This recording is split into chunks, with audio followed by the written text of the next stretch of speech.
우리 신앙을 고백하고 찬양하는 시간 갖도록 하겠습니다. 전능하사 천지를 만드신 하나님 아버지를 내가 믿사오며 그 외아들 우리 주 예수 그리스도를 믿사오니 이는 성령으로 잉태하사 동정녀 마리아에게 나시고 본디오 빌라도에게 고난을 받으사 십자가에 못 박혀 죽으시고 장사한 지 사흘 만에 죽은 자 가운데서 다시 살아나시며 하늘에 오르사 전능하신 하나님 우편에 앉아 계시다가 저리로서 산자와 죽은 자를 심판하러 오시리라. 성령을 믿사오며 거룩한 공예와 성도가 서로 교통하는 것과 죄를 사하여 주시는 것과 몸이 다시 사는 것과 영원히 사는 것을 믿사옵나이다. 아멘. 축복하면서 찬양 불렀으면 좋겠어요. 다 같이 찬양해볼까요? 하나님의 사랑이 하나님의 사랑이 당신의 삶 가운데 가득하기를 축복합니다. 하나님의 은혜가 우리 가운데 가득하길 기도합니다. 다시 한번 하나님의 사랑이 하나님의 사랑이 당신의 삶 가운데 가득하기를 축복합니다.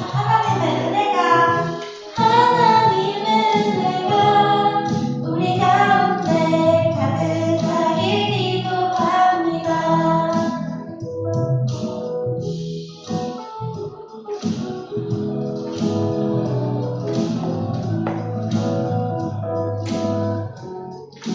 우리 다시 한번 찬양할 때는 가사 다시 한번 생각하면서 코를 더 축복하면서 다시 불러볼까요?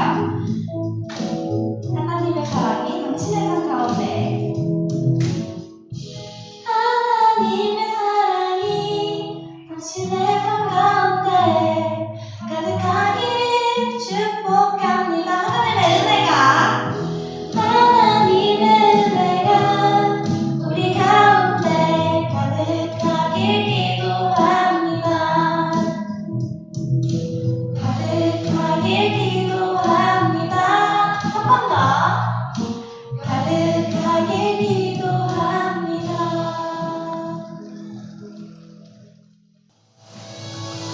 우리 두 번째 찬양할 때는 신나게 율동하면서 찬양해볼까요?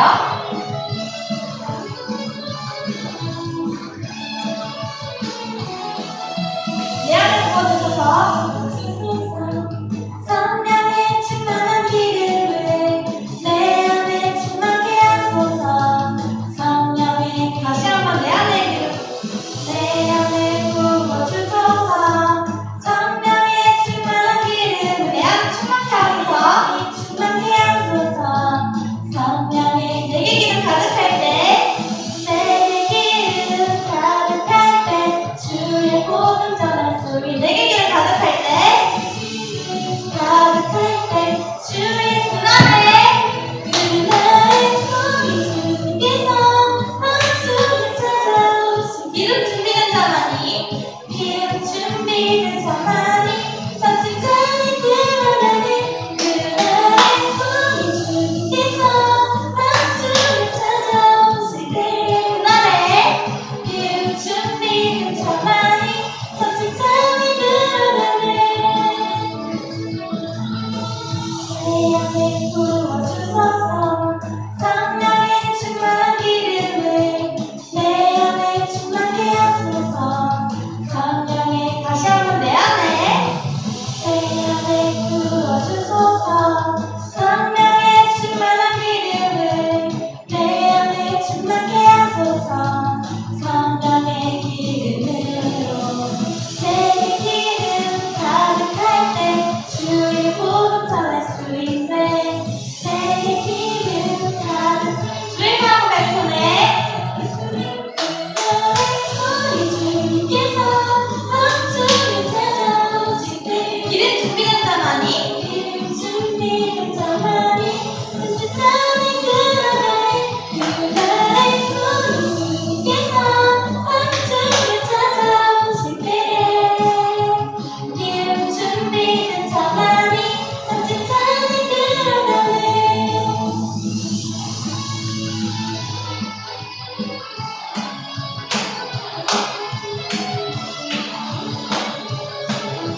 주님께서 함께 찾아오실 때 기름 준비된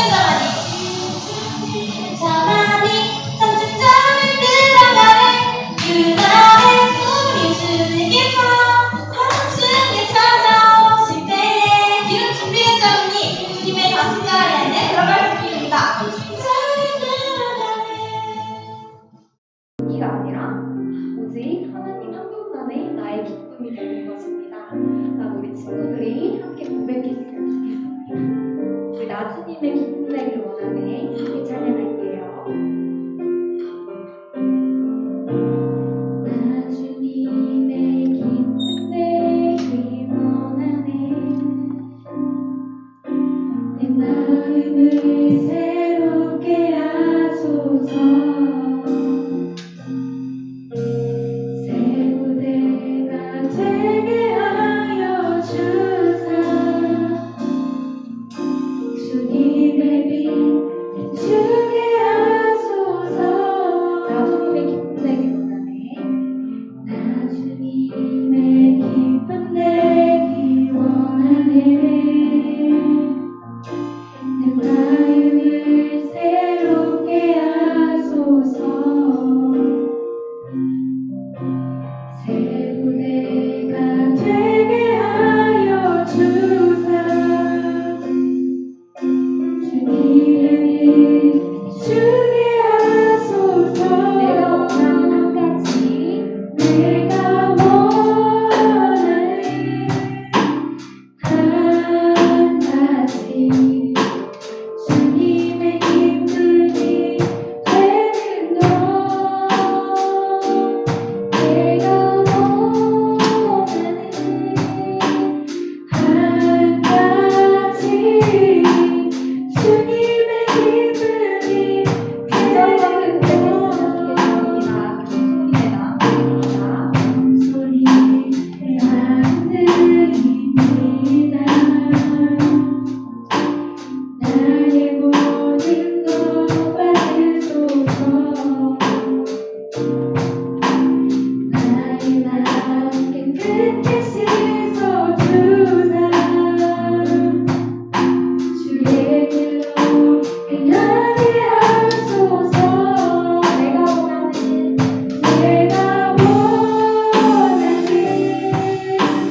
한 가지 주님의 기쁨이 되는 것 내가 원하는 한 가지 주님의 기쁨이 약속하지 내가 원하는 한 가지 내가 원하는 한 가지 주님의 기쁨이 되는 것 내가 원하는 한 가지 주님의 기쁨이 되는 것 우리 친구들의 가장 큰 기쁨이 주님이 되기를 소망합니다. 이 시간 기도할까요? 다 같이? 같이 두 손 모으고 두 눈 감고 우리 태훈이 나오셔서 기도해 주시겠습니다. 하나님, 오늘 교회에 온 친구들과 집에서 예배 드리는 친구들 모두 예배 잘 드릴 수 있도록 도와주시고 코로나가 속히 사라져서 다 같이 함께 예배하는 날이 올 수 있도록 도와주세요. 오늘 말씀을 통해서 우리 친구들이 예수님을 더욱 사랑하고 닮아가는 아이들이 되게 해주세요. 날마다 하나님을 찬양하고 예배하는 아이들 제대로 이끌어주세요. 가는 발걸음도 안전하게 지켜주세요. 예수님의 이름으로 기도드립니다. 아멘. 자, 우리 누가복음 4장 28절로 30절 말씀인데요. 우리 성경 없는 친구들은 앞에 화면 보면서 우리 같이 말씀 읽어보도록 하겠습니다. 자, 같이 읽을게요. 회당에 있는 자들이 이것을 듣고 다 크게 화가 나서 일어나 동네 밖으로 쫓아내어 그 동네가 건설된 산 낭떠러지까지 끌고 가서 밀쳐 떨어뜨리고자 하되 예수께서 그들 가운데로 지나서 가시니라. 아멘. 예수님이 고향인 나사렛으로 가셨어요. 안식일이 되자 언제나처럼 회당에 들어가셨죠. 안식일은 거룩한 날이었어요. 유대인들은 안식일에 회당에 모여 하나님을 예배했어요. 회당은 유대인들이 모여 기도하고 예배하고 성경을 배우는 특별한 곳이었어요. 예수님이 일어나셨어요. 그리고 이사야 선지자의 글을 읽으셨어요. 주의 성령이 내게 임하셨으니 이는 가난한 자에게 복음을 전하게 하시려고 내게 기름을 부으시고 나를 보내사 포로된 자에게 자유를, 눈먼 자는 다시 보게, 눌린 자를 자유롭게 하고 주의 은혜의 해를 전파하게 하려 하심이라. 예수님은 글을 읽으신 후 시중 드는 사람에게 주신 후 자리에 앉으셨어요. 회당에 있던 모든 사람이 예수님을 주목했어요. 오늘 이 말씀이 너희가 듣는 이 자리에서 이루어졌다. 사람들은 예수님의 은혜로운 말씀에 감탄하고 놀랐어요. 그러나 어떤 사람들은 예수님을 어렸을 때부터 알고 있었어요. 이 사람이 요셉의 아들이 아닌가? 예수님은 평범한 사람이 아니셨어요. 요셉이 예수님을 아들로 키웠지만 예수님의 진정한 아버지는 하나님이세요. 예수님이 말씀하셨어요. 너희는 틀림없이 의사야 내 병이나 고쳐라 라는 속담을 말하며 소문대로 당신이 가버나움에서 했다는 모든 일을 여기 당신의 고향에서도 해보시오 라고 할 것이다. 또 이렇게 말씀하셨어요. 어떤 예언자도 자기 고향에서는 인정받지 못한다. 예수님은 선지자 엘리야와 엘리사에 대해 말씀하셨어요. 이스라엘에 엄청난 가뭄이 들어 3년 반 동안 비가 내리지 않았을 때 이스라엘의 많은 과부들은 도움이 필요했어요. 그러나 하나님은 엘리야를 이스라엘이 아닌 다른 나라의 과부에게 보내 돕게 하셨어요. 엘리사가 선지자였을 때 많은 사람들이 한센병에 걸렸어요. 그들은 병이 낫기를 원했지만 엘리사는 그들을 고치지 않았어요. 대신 나아만이라는 사람을 고쳤어요. 나아만은 하나님의 백성이 미워하는 아람 사람이었어요. 회당에서 예수님의 말씀을 들은 사람들은 화가 났어요. 그들은 예수님을 마을 밖으로 내쫓았어요. 벼랑에서 예수님을 밀쳐 떨어뜨리려고 했죠. 하지만 예수님은 사람들 한가운데를 지나 떠나셨어요. 예수님께서는 고향에서 존중을 받지 못하셨다라고 하는 말씀입니다. 우리 친구들은 부모님한테 사랑을 받죠. 또 교회 오면 환영을 받고요. 학교에 가도 오랜만에 만난 선생님들은 우리 친구들 분명히 환영해 줍니다. 그런데 예수님께서는 하나님의 일을 하시면서도 그 고향에서 원래 살던 어렸을 때 자랐던 고향으로 돌아가서 하나님의 말씀을 전했을 때는 그다지 존경받거나 환영받지 못했어요. 그 말씀이 오늘 누가복음 4장에 잘 나타나 있습니다. 예수님은 평소 때와 같이 안식일날 회당에 가셨어요. 회당은 교회라고 생각하면 좋을 것 같아요. 회당에 가셔서 항상 그 안식일날 회당에 가서 하는 일이 무엇이냐면은 말씀을 서로 이제 읽으면서 서로 이제 공부하고 토론하고 이런 일들을 하는 거였어요. 그런데 예수님께서 하나님의 권능이 있었기 때문에 말씀을 전할 때 사람들이 그 말씀을 들으면은 그 가슴에 뜨거운 순경이 느껴졌던 일들이 항상 일어났습니다. 그날도 마찬가지로 예수님께서 말씀을 읽어주실 때에 사람들 마음에 너무나 뜨거운 성령이 임했던 것을 사람들은 경험했습니다. 그때 어떤 말씀을 읽어주셨냐면은 이사야 61장 1절 말씀을 읽어주셨어요. 이사야 말씀은 어떤 말씀이냐면은 이스라엘 백성들이 포로됐을 때에 회개하니까 이제는 하나님께서 내가 너희들에게 다시 자유를 주고 은혜를 베풀리라 하는 그런 말씀이에요. 예언의 말씀이에요. 앞으로 너희가 자유하게 되리라 이런 말씀입니다. 그 말씀을 예수님께서 읽어주시고요. 저는 설명 한번 읽어줄게요. 주 여호와의 영이 내게 내리셨으니 이는 여호와께서 내게 기름을 부으사 가난한 자에게 아름다운 소식을 전하게 하려 하심이라. 나를 보내사 마음이 상한 자를 고치며 포로된 자에게 자유를, 갇힌 자에게 노임을 선포하며. 이 글을 읽어주셨어요.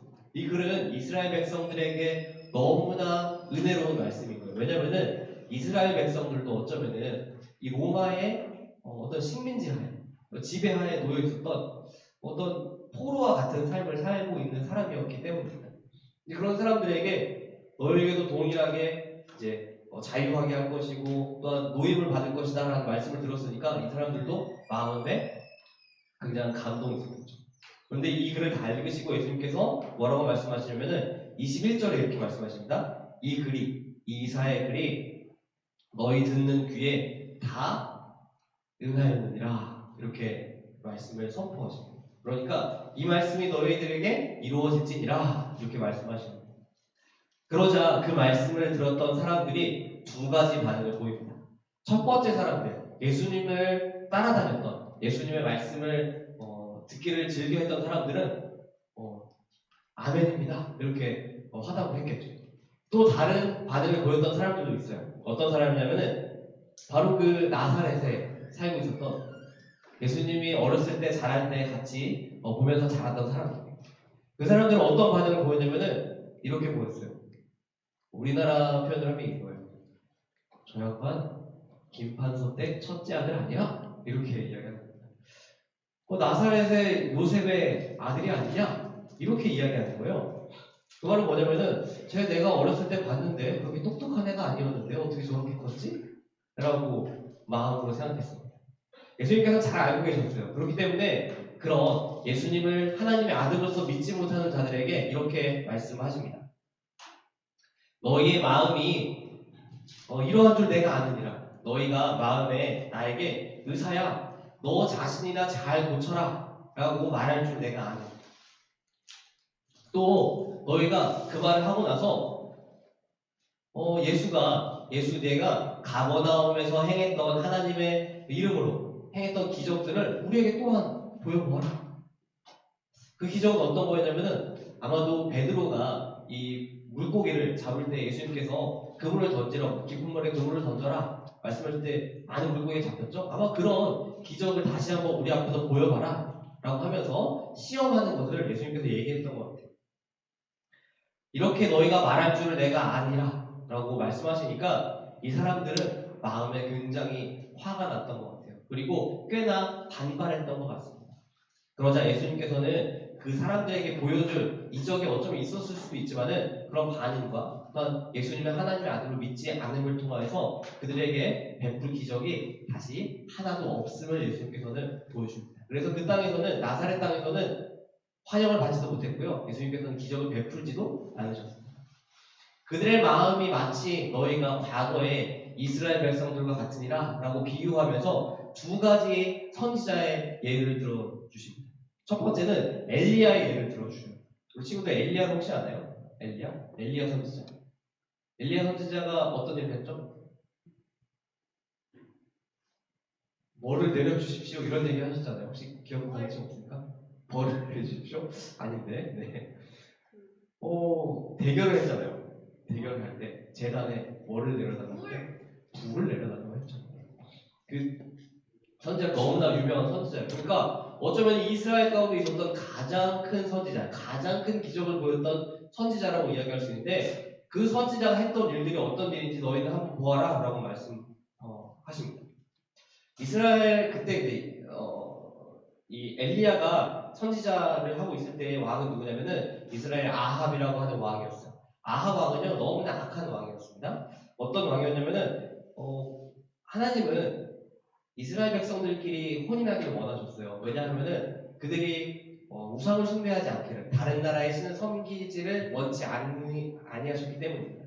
그런데 아합 왕은 자기의 아내로 누구를 맞이하냐면은 이세벨이라고 하는 아내를 맞이합니다. 이세벨이라고 하는 여인은 어떤 사람이었냐면은 바알을 숭배하는 여자, 제사장의 딸이라고 할 수 있어요. 그러니까 이세벨은 우상 숭배하는 사람이었어요. 아니나 다를까 아합은 그 이세벨을 맞이한 다음에 그 사마리아 땅에 이 제단을 쌓아요. 제단을 쌓고 거기다가 바알이라는 이름을 붙이고 그 바알을 두고 바알을 숭배하는 그런 일을 합니다. 역시 악한 왕이죠. 하나님을 분노하게 하는 왕이라고 성경은 표현하고 있어요. 그런데 그 아합 왕 때에 엘리야라는 선지자가 활동을 하고 있었는데 그가 이 아합에게 쫓겨다닐 때가 있었어요. 아합이 엘리야가 가뭄을 이제 선포하니까 진짜 3년 동안 비가 안 왔어요. 그러니까 아합이 저 엘리야를 잡아와라 라고 이야기를 합니다. 그러자 많은 사람들이 엘리야를 쫓아다녔는데 그때 하나님께서는 한 과부, 아주 가난한 과부를 통해서 이 남편이 없는 여자죠. 그 여인을 통해서 엘리야를 숨겨줍니다. 동시에 엘리야는 그 여인에게 어떤 기적을 베풀므로써 풍성한 은혜를 베풉니다. 먹을 것이 없는데 먹을 것을 베풀고요. 또 죽는 아들 다시 살리기도 합니다. 그런데 그 여인이 어느 나라 사람이었냐면 이스라엘 사람이 아니었어요. 바로 그 이세벨이라고 하는 나쁜 여인 있죠. 그 악한 땅에 시돈 땅이라고 하는데 그 시돈 땅의 과부를 도우면서 또 그 여인의 도움을 통해서 이 엘리야가 이 왕에게 잡히지 않고 숨어서 지낼 수 있도록 하나님께서는 은혜를 베푸십니다. 그러니까 이 말은 어떤 의미냐면 바로 아합 왕만 나쁜 게 아니라 이스라엘 너희들 모두가 나쁜 사람이다 라고 하는 거예요. 그런데 그때 백성들과 같이 지금 나를 하나님의 아들로서 인정하지 않는 너희들이 그때의 이스라엘 백성들과 똑같은 녀석들이다 라고 비유하는 겁니다. 자, 두 번째는 엘리사에 대해서 예수님께서 비유해서 말씀해 주십니다. 엘리사 때는, 엘리사 누구냐면 엘리야의 제자예요. 그래서 엘리야가 어떤 기적을 보일 때마다 따라다니면서 엘리야요, 나도 기적을 행할 수 있게 도와주십시오. 나도 하나님의 능력을 받고 싶습니다. 이렇게 따라다녔던 선지자입니다. 그런데 그 선지자가 이 나병을 낫게 하는 기적을 보입니다. 그런데 그 나병, 우리 친구들 나병이 뭔지 알죠? 예, 그러니까 피부가 썩는 병이에요. 뭐 아토피라고 생각하면 되는데 엄청 심한 어떤 피부병이라고 생각하면 됩니다. 근데 그렇게 살이 떨어져 나가는 그런 병이 이스라엘 땅에도 많은 사람들이 있었어요. 그러니까 굉장히 불쌍히 여겨야 돼요. 근데 그 사람들에게 엘리사는 기적을 베풉니다. 바로 나병이 낫게 하는 기적을 베풀어요. 그런데 그 나병을 낫게 하는 기적을 이스라엘 사람들에게 베푸는 게 아니라 바로 수리아 사람 나아만 장군이라는 사람에게 기적을 베풉니다. 나아만 장군에게 저기 요단강에 가서 7번 씻으십시오 라고 이야기해요. 나아만이 처음에는 뭐 우리나라 땅에 좋은 강이 없어서 저기 요단강에 가서 씻으라고 하느냐? 화나는 마음이 있었지만 그래도 순종해 봅시다 하고 요단강에서 7번 씻으니까 그 나병이 진짜로 나았어요. 그런데 이스라엘 백성 중에 나병을 낫게 하는 기적을 보이는 게 아니라 바로 수리아 사람, 어쩌면 적일 수 있어요. 지금으로 치면 시리아 사람이에요. 시리아 사람의 질병을 낫게 하는 거예요. 그러니까 이때 이스라엘 백성들과 너희가 똑같다라고 하는 거예요. 이 말을 다시 이야기하면 뭐냐면은 이스라엘 백성들아, 하나님께서는 너희들을 불쌍히 여기지도 아니하신다라고 하는 겁니다. 자, 엘리야의 비유는 뭐였죠? 너희들은 과거 이스라엘 백성들과 똑같이 나쁘다. 두 번째는 뭐였어요? 너희들은 과거 이스라엘 백성처럼 하나님께서 불쌍히 여기지도 아니할 것이다 라고 하는 저주의 말씀을 한 것과 같은 것입니다. 이렇게 예수님께서 어쩌면은 이런 저주와 같은 말씀을 하니까 회당에 있던 이 나사렛 사람들의 마음이 어땠을까요? 분노했을까요? 그래도 좀 용서하자 이런 마음이었을까요? 분노했겠죠? 아주 분노했습니다. 그래서 예수님을 멱살을 잡고 끌고 마을 밖으로 끌고 갑니다. 멱살을 잡았는데 정확하잖아요. 끌고 가서 그 동네 이제 밖에 있는 벼랑에다가 예수님을 밀어서 떨어뜨리려고. 그런데 예수님께서는 아직 예수님께서 해야 할 일이 있었기 때문에 권능이 있었어요. 그래서 그 권능을 가지고 그냥 단지 그 사람들의 가운데를 가로지르며 밖으로 나아간 거예요. 그 말씀이 30절에 이렇게 써 있어요. 예수께서 그들 가운데로 지나서 가시니라. 이렇게 짧게 기록되어 있습니다. 그러니까 하나님의 능력이 있으니까 감히 사람들이 예수님을 손찌검하지 못했다라고 하는 뜻입니다. 자, 오늘 말씀의 내용은 이렇게 정리해 볼 수 있습니다. 예수님께서는 나사렛에 가서 환영받지 못했고 또 그들이 예수님을 하나님의 아들로 믿지 못하고 시험하자 예수님께서는 그들에게 베푸실 은혜와 기적이 없었다라고 정리해 볼 수 있는 것입니다. 이렇게 예수님께서 나사렛에서 경험하셨던 일들을 우리가 생각해 볼 때 어쩌면 우리도 예수님을 닮은 사람이 될게요. 교회에서 이렇게 항상 고백을 하잖아요. 그렇게 살아갈 때 어쩌면 우리도 예수님과 비슷한 상황을 겪을 수 있다고 저는 한번 생각해 봅니다. 자, 우리 친구들한테 한번 질문해 보고 싶어요. 우리 친구들은 스스로를 뭐라고 소개하고 싶나요? 사람들에게. 보통 사람들은 자기를 소개할 때 뭐라고 소개하나요?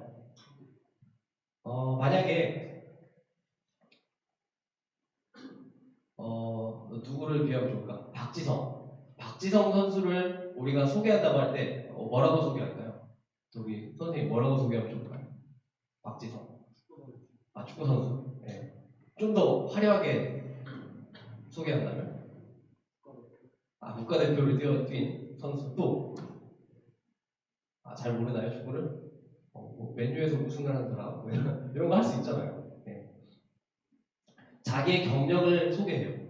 보통. 그리고 자기가 속해 있는 나는 어느 회사에서 일하고 있는 삼성에서 일하고 있는 누구누구입니다. 라고 소개하거나 나는 어떤 공부를 마친 뭐 생물학을 전공한 박사 누구입니다. 뭐 이런 식으로 소개하거나 혹은 누구누구의 아들 뭐 이런 식으로 소개를 해요. 그러니까 자기를 소개할 때 나는 누구입니다 할 때 그 안에 자기가 속하고 싶은 가장 큰 업적을 들어서 자기를 소개하는 것을 우리가 잘 알 수 있어요. 그렇다면 우리는 나 자신을 다른 사람들에게 뭐라고 소개하는 게 좋을까요? 교회 다니는 친구들이에요. 우리는 다른 사람들에게 우리를 뭐라고 소개하죠? 아무나 한번 이야기할 수 있겠습니까? 예?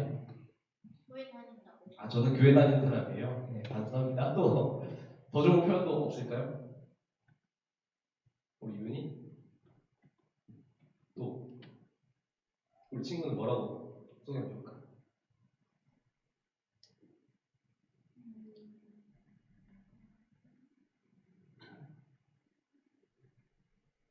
모르겠습니까?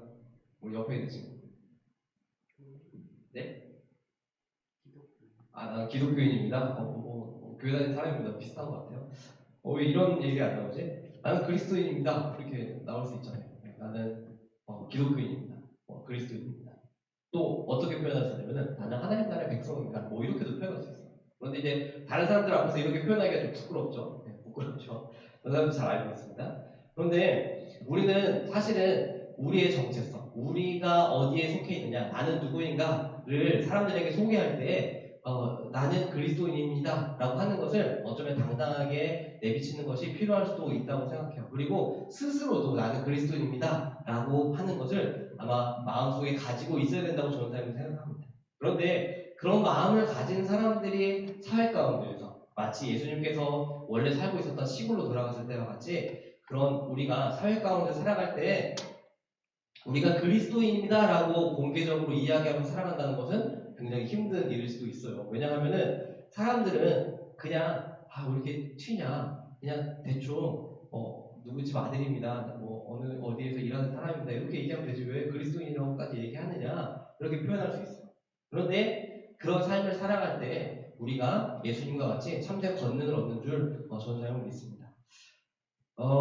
전사님이 이제 이런 이야기를 한번 해줄게요. 그리스도인으로 살아가는 이야기가 사실은 뭐 이렇게 부끄러운 이야기일 수도 있을 것 같아요. 자랑하는 것 같이 느껴지니까. 그런데 전사님도 어쩌면은 그리스도인으로서 꽤 오랜 기간 동안 살아온 것 같아요. 그런데 그리스도인으로서 살아가는 게 전사님은 교회 안에 있었고요. 기독교 학교에 있었고요.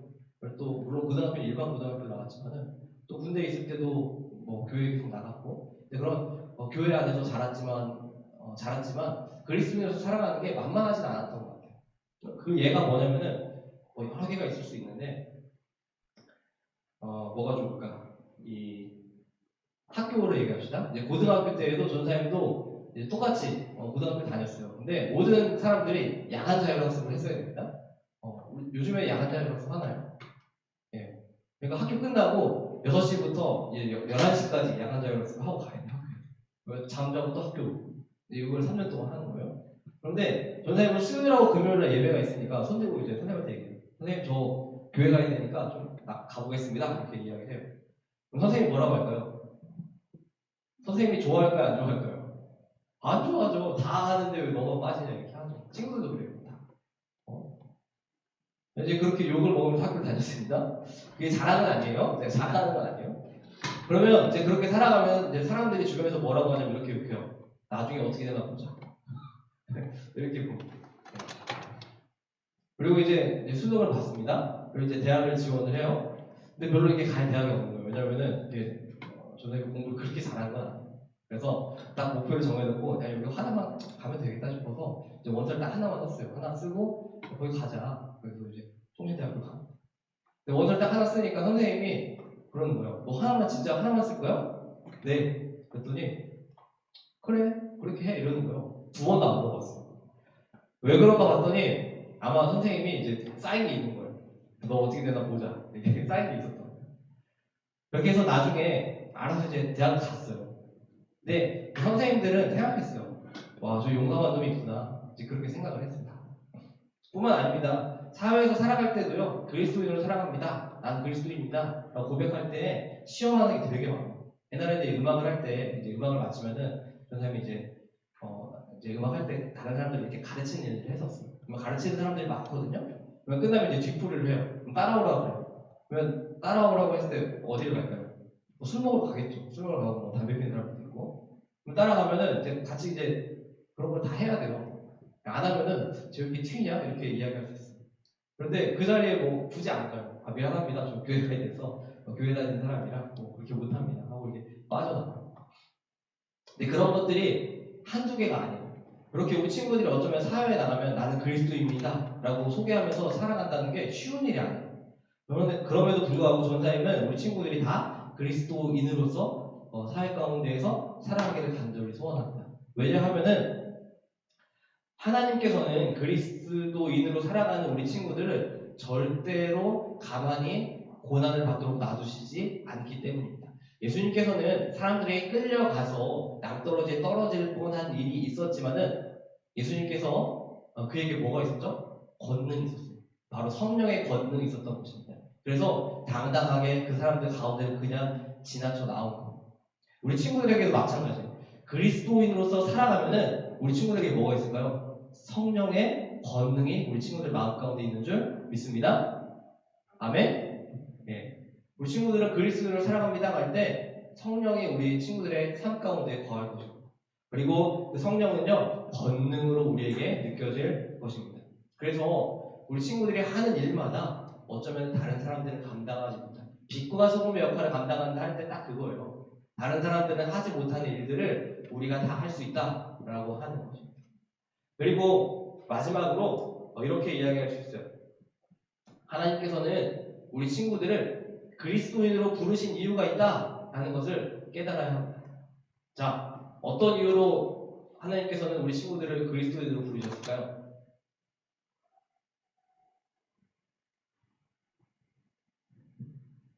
얘기할 친구 없습니까? 없죠? 네, 그냥 선생님 얘기할게요. 자, 첫 번째는 뭐냐면은 하나님 나라의 거룩한 백성으로 부르셨어요. 하나님 나라의 거룩한 백성, 겸손한 백성으로 부르시길 원하셨어요. 그러니까 이스라엘 사람들이 뭐 굉장한 일을 하기를 하나님께서 원하신 게 아니에요. 단지 우상 숭배하지 않고 하나님을 기뻐하며 하나님께서 정하신 안식일을 거룩히 지키는 백성들을 만들길 원하셨어요. 우리 친구들에게도 동일한 하나님의 목적이 있습니다. 그것은 바로 뭐예요? 그리스도인으로서 이 교회를 지키는 것입니다. 자, 두 번째는 뭘까요? 두 번째는 제자들을 부른 것과 같은 거예요. 바로 무엇이냐면은 하나님 말씀을 전하는 전도자로서의 목적을 우리에게 주시고 계십니다. 제자들을 부르시죠? 제자들을 부르실 때 그들에게 마지막으로 예수님께서 말씀하십니다. 너희들은 양을 먹이라. 그러니까 너희들은 하나님의 말씀을 전하라 라고 하나님께서는 우리에게 뭐라고 될까? 우리에게 의무를 부여해 주십니다. 우리 친구들에게 해야 할 일이 있어요. 뭐예요? 바로 하나님 말씀 전하는 사람이 되어야 됩니다. 어디에서 전해야 될까요? 이 강단에 서서 전해야 돼요? 그건 아닙니다. 학교에서 전할 수 있고요. 또 어디서 전할 수 있죠? 뭐 직장에서 전할 수 있고요. 집에서도 전할 수 있습니다. 또 어디서 전할 수 있죠? 네, 놀이터에서도 전할 수 있습니다. 우리 친구들 뭐 PC방 다니죠? PC방에서도 전할 수 있습니다. 쉽진 않을 거예요. 네. 하나님께서는 우리에게 그리스도인으로서 부르신 이유 바로 무엇이냐? 정리해보면 첫 번째 뭐였죠? 거룩하고 겸손한 백성이 되게 하기 위해서 불렀다고 이야기할 수 있고요. 두 번째는 무엇이냐? 바로 복음 전하는 사람, 바로 전도자로서 우리를 부르셨다는 것을 기억하는 우리 친구들 되기를 간절히 소원합니다. 그런 하나님께서 그 명령을 지키는 우리 친구들 될 때 바로 우리 친구들에게 성령의 권능이 임하며 그 권능을 따라서 우리가 살아갈 때 이 땅 가운데서 넘어지지 않는 언제나 능력이 충만한 사람이 되는 줄 간절히 믿습니다. 우리 믿으시면 아멘으로 화답하고 마치도록 하겠습니다. 권능이 임하는 우리 친구들에게 간절히 소원합니다. 네, 아멘. 네, 우리 같이 찬양하면 좋을 것 같은데요. 네. 우리 주님만 바라볼래요? 자, 우리 하겠습니다.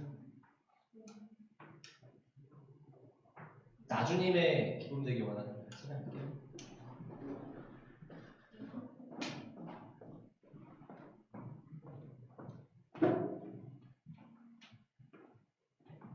우리 마지막 찬양이었죠? 나주님의 기쁨 되기 원하는.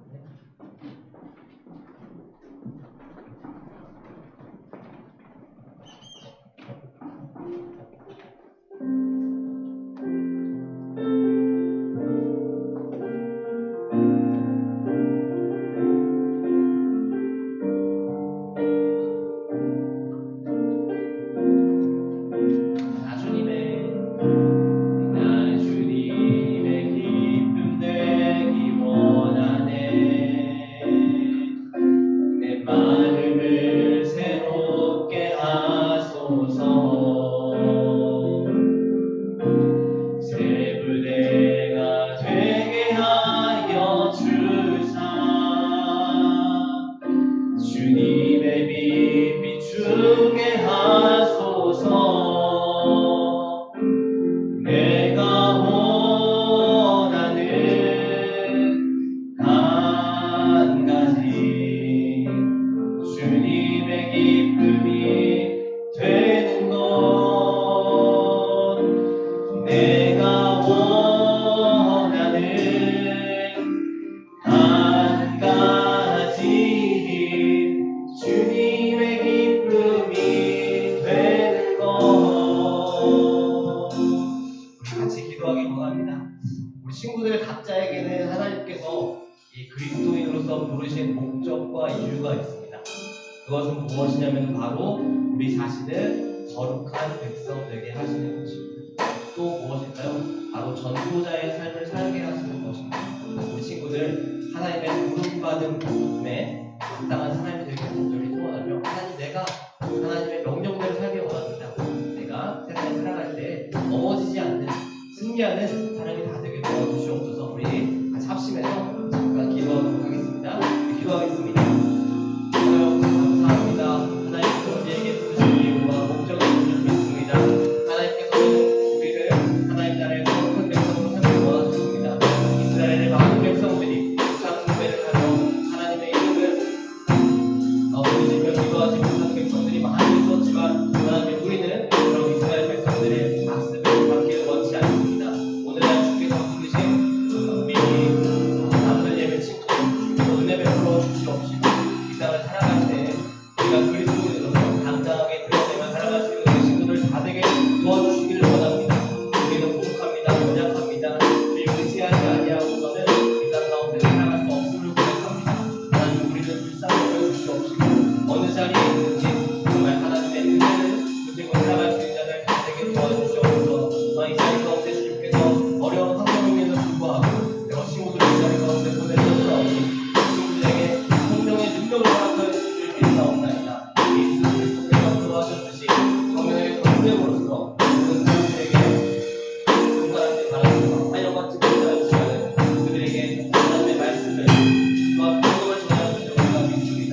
우리도 동일하게 하나님의 말씀으로서 땅 가운데서 승리하는 우리 남들 예배 친구들 다 되게 은혜 베풀어 주시옵소서. 우리 한 가지 더 기도하고 원합니다. 그것은 무엇이냐면은 하나님, 우리를 불쌍히 여겨 주시옵소서 기도하기 바랍니다.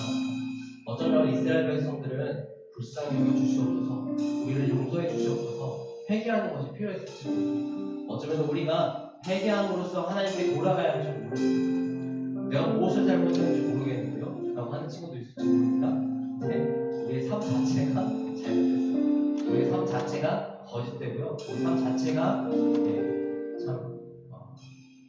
참 죄인된 모습밖에 없습니다. 그런 우리 스스로를 하나님 앞에 용서해 주십시오. 우리가 앞으로도 죄 짓지 아니하게 도와주시옵시고 하나님만 기억하며 거룩한 백성 되게 도와주시옵소서. 우리 회개하면서 하나님의 이름을 같이 부르는 시간 되기를 간절히 소원합니다. 우리 같이 기도하겠습니다. 하나님 아버지, 또한 우리가 하나님께 원하오기를 우리가 하나님의 거룩한 백성 되죠. 주님께 불쌍히 여겨 주시옵소서. 고백하는 시간 되기를 원합니다. 하나님, 우리를 불쌍히 여겨주사 우리가 다시는 언제만 반복하지 않아야 도와주시옵소서. 무엇보다도